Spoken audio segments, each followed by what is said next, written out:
नमस्कार, आप देख रहे हैं एनएमएफ न्यूज। आपके साथ मैं हूं नमता चौधरी। वक्फ अमेंडमेंट बिल को लेकर लोकसभा और राज्यसभा दोनों में बहस हुई।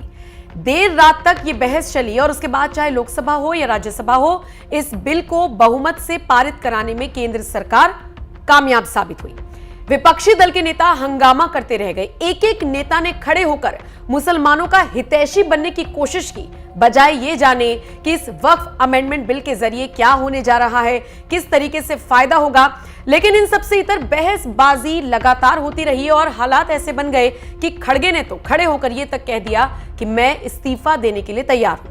सदन में चाहे अनुराग ठाकुर हो, चाहे अमित शाह हो, या फिर संबित पात्रा हो या सुधांशु त्रिवेदी हो, इन सब का रौद्र रूप नजर आया। दूसरी तरफ विपक्षी दल के नेता भी कम नहीं थे।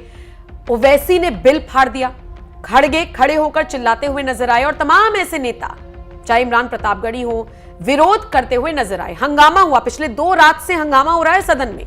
लेकिन इन सब के बीच अब सदन से थोड़ा बाहर चलिए।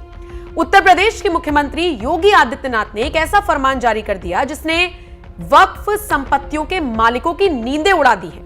जी हां, वक्फ संपत्तियों को उत्तर प्रदेश में चेकिंग का आदेश योगी आदित्यनाथ की तरफ से दे दिया गया है। सभी जिलाधिकारियों से कहा गया है कि चेक कीजिए, पता कीजिए, अभियान चलाइए और ऐसी वक्फ संपत्तियों की पहचान कीजिए जो राजस्व अभिलेखों में दर्ज नहीं है, यानी जिनके नाम पर कोई कागज नहीं है।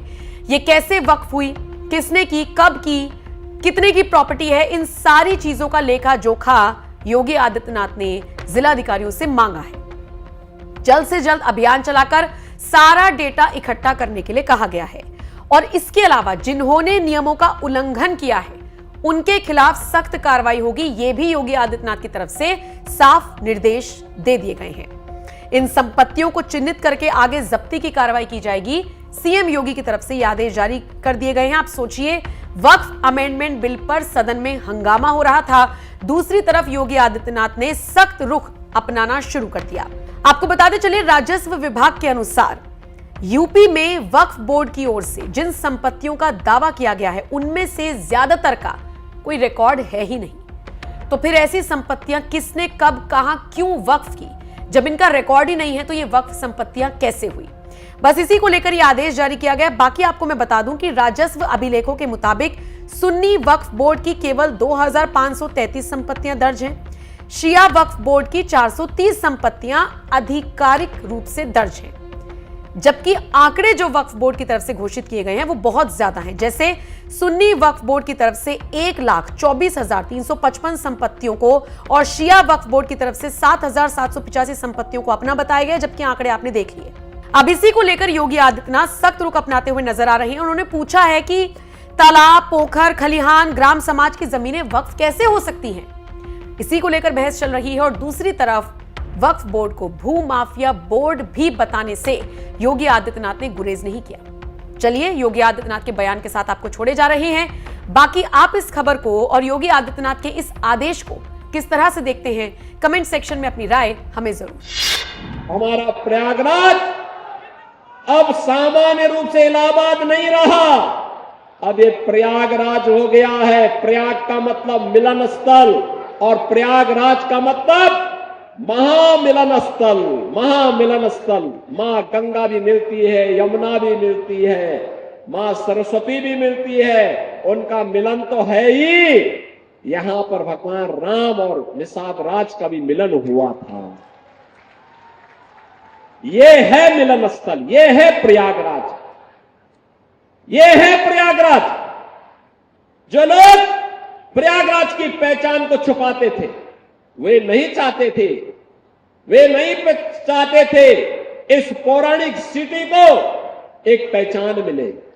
वे नहीं चाहते थे कि निषाद राज और भगवान राम के इस मिलन स्थल को एक पहचान मिले, क्योंकि उनके लिए अपना वोट बैंक महत्वपूर्ण था।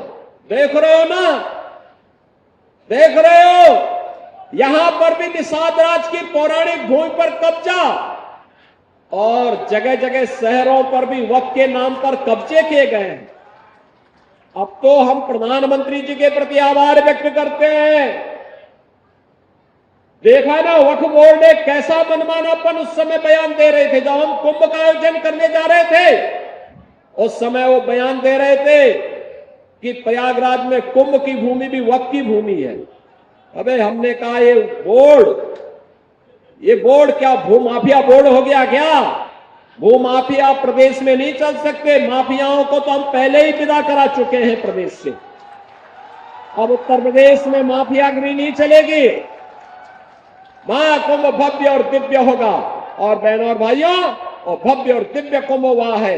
हम आभारी हैं प्रधानमंत्री मोदी जी के, गृह मंत्री अमित शाह जी के, जिन्होंने वक्फ बोर्ड की मनमानी पर लगाम लगा करके वेलफेयर के कार्य के साथ ये सभी बोर्ड जुड़े। इसके लिए वक्फ बोर्ड से संबंधित एक अत्यंत महत्वपूर्ण अधिनियम को संसद में, लोकसभा में पारित किया है। आज राज्यसभा में भी पारित होगा। बहनों और भाइयों, देश के प्रति निष्ठा होनी चाहिए। अपने आप ही नियंता तो नियत साप है, तो नियंता मार्ग प्रशस्त कर देता है, अपने आप रास्ता बनाता है। और रास्ता क्यों नहीं बनेगा? अवश्य बनेगा। आखिर ये प्रयागराज हमारा पवित्र धाम था। देश और दुनिया से आने वाला कोटि कोटि श्रद्धालु यहां पर आकर के श्रद्धा से सिर नवाता था। लेकिन प्रयागराज की भूमि पर यहां के माफिया कब्जा करते जा रहे थे, यहां के अस्तित्व के साथ खिलवाड़ कर रहे थे, यहां के नागरिकों के जीवन के साथ खिलवाड़ कर रहे थे। जो कोई भी आवाज उठाता था उसको ही मार दिया जाता था, अपहरण कर दिया जाता था, गायब कर दिया जाता था। अब ये नहीं चलेगा। अब ये नहीं चलेगा। सरकार की पहले दिन से जीरो टॉलरेंस की जो नीति थी, उस जीरो टॉलरेंस की नीति के अनुसार आज सरकार फिर से इन कार्यक्रमों को आगे बढ़ा रही है। और मैंने यहां पे कहा है, यहां पे भी निषाद राज का ये भव्य पार्क बना है, मिलन का पार्क। इसने प्रयागराज के नाम को फिर से सार्थक किया है। ये प्रयागराज के नाम को सार्थक करने की व्यवस्था, अगर प्रयागराज में मां गंगा, मां यमुना और मां सरस्वती का मिलन, महामिलन होता है, तो इसी प्रयागराज में भगवान राम और निषाद राज का भी मिलन हुआ है।